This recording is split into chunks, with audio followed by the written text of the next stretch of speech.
That's the thing about the Joker is like you can interchange the backstory because there are multiple Jokers in the DC universe. I was gonna say they have like 4 or 5 times now or something. Yeah. Well, when Batman sat in the Mobius chair and essentially became a god and got all the answers to the universe, and he asked who the Joker was.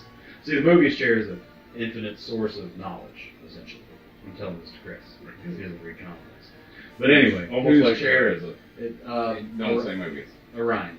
It's Orion's chair. He's one of the new gods. You know, he's like, Coach. You hear about all this stuff about. See, now we're getting back in comic lore. All right. You hear all this stuff about Apocalypse and Darkseid and New Genesis and all that stuff. That's essentially. I've seen Darkseid in Mortal Kombat versus DC Universe. Yeah. Okay.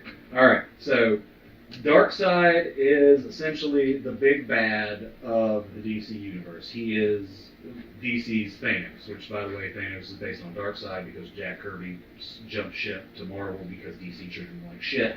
Anyway, that's another story for another day. It's really complicated. But anyway, there are 2 planets. There's the new gods. There's all set up on Apocalypse. That's the darker end. You got your fucking what's it called? You got your Metron. You got your Darkseid. You got your Granny Goodness, and then you've got the Highfather and his ilk on like the other higher planet. That's the good side. Granny what? Granny Goodness. She was basically like a slave lord. Yeah. But her name was Granny Goodness. Okay. She is a super strong old lady. Yeah. Okay. She's great. And then you've got the other planet that's like essentially the good counterpart to the planet Apocalypse. But anyway, so you got the new gods, and then somehow Batman ends up on the Mobius chair, becomes a god. All right. And then he asks the chair the identity of the Joker, and then the chair says there are 3 of them, and that's all you get. They haven't elaborated on that since. So there's 3 different people who have been the Joker throughout the years. But is this still, when you say Batman sits in the chair, is that Bruce Wayne is Batman? Yes. Is that, which... Continuum? I feel like this is a hard question to phrase, but which Bruce Wayne is it? It's Earth 1 Bruce Wayne, because post-Crisis there were pre-Crisis there were 52 universes, okay? And then the Crisis occurred where the Antimatter and Alexander Luthor came over from Earth 3. I know. You're giving me that look. Yeah, Crisis was a weird... I know. Crisis was so weird. Okay, you say Andrew Luthor. Is that related? Alexander Luthor is Earth 3's equivalent to Lex Luthor, yes. There are 52 different Earths. Okay. So number 3 Lex Luthor came to number 1 Earth. Yes. Okay. Because their world was dying and they needed to find a way to save it, and they figured the best way to go was to go to Prime Earth and start from there. Because any crisis that happens in the multiverse ripples out. Okay. So they go to Earth. And thus, resolving that crisis, converge the 52 Earths into one fucking Earth. Okay, so we're all in the same... Yeah. Okay. So let's Okay, so real quick, what happens to all of the other versions of those people? It's just a big convergence. Like, does everyone become, like, if... Yeah, so like, if there's 52 Flashes, they all become the same Flash? Essentially, yeah. Okay. They did that with Superman. Like, they had a panel where they showed all the different versions of Superman. And they all smashed together. together. And they were all, like, doing this number, where it's like, my head and all my memories! And it's just, like, a bunch of versions of Superman. Okay. And they're all just smacking together. Which was partially why they did the whole series. But those people remain Those people remain the people they were on Earth 1. They just have the memories of all of the other 51 people that they could have been. Kind of, but not really, because then you get... Yeah, okay, alright. I was so close! You'd think that would make sense! I thought I was there, I thought I had it. But they kind of just...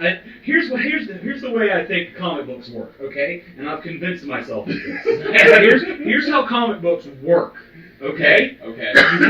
You have a big wall, right? On one side of the wall, you have all your characters. On the other side of the wall, you have all your scenarios.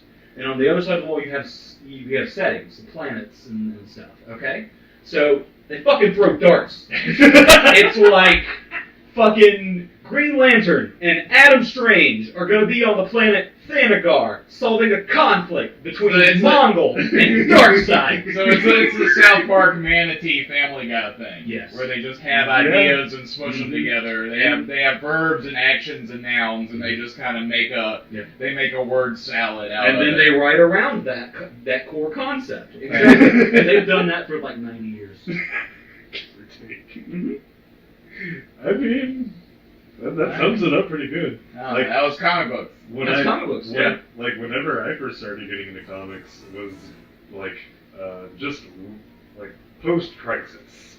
Like, so Crisis had just happened, so, like, I kind of got this nice jump-off point where I didn't have to worry too much about everything that happened beforehand. So yeah, it's good to get into the comics whenever they just do a huge retcon. Yeah, and that's the beauty of comics. So they do that every 5 or 10 years, so they can get a fresh audience and introduce them to those new stories and a tremendous backlog.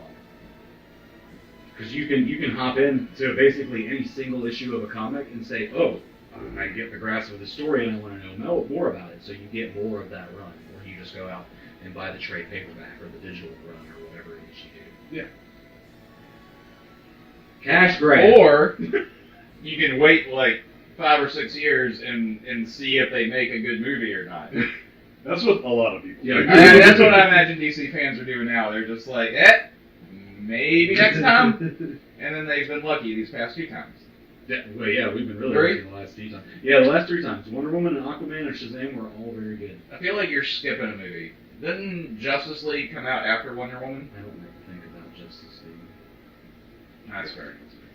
It was very bad. I watched Reign of the Supermen last night. It was an animated, one of their animated jams that came out earlier this year. It's pretty new. But they have this part where, Superman comes out of his rejuvenation chamber in the Fortress of Solitude. He's got the black suit. He's got a 5 o'clock shadow. And I'm like, that right there, that's how Henry Cavill should have looked in the fucking Justice League movie. No, they had the CG. They had the CG his fucking mustache out. He had essentially a full fucking beard in that Mission Impossible movie. Alright? They could have given Superman a full fucking beard. In the comics, he came back with a long fucking ass 90s mullet and a big fucking bushy beard in a black suit. I've never seen Superman with a beard. They did it! Yeah, they did it. They did it a few times. Apparently, like, his dad, Kal-El. Jor-El, sorry. Kal-El is Superman. Yeah, sorry. But yeah, apparently his whole Oh thing, my god, no. he looked, movie. Well, the thing No, is, I'm done. We've gone too I'm far. done. He typically has facial hair. Wait, can we have one more cigarette before we start? We talked about comics for like Yeah, we Alright, fine.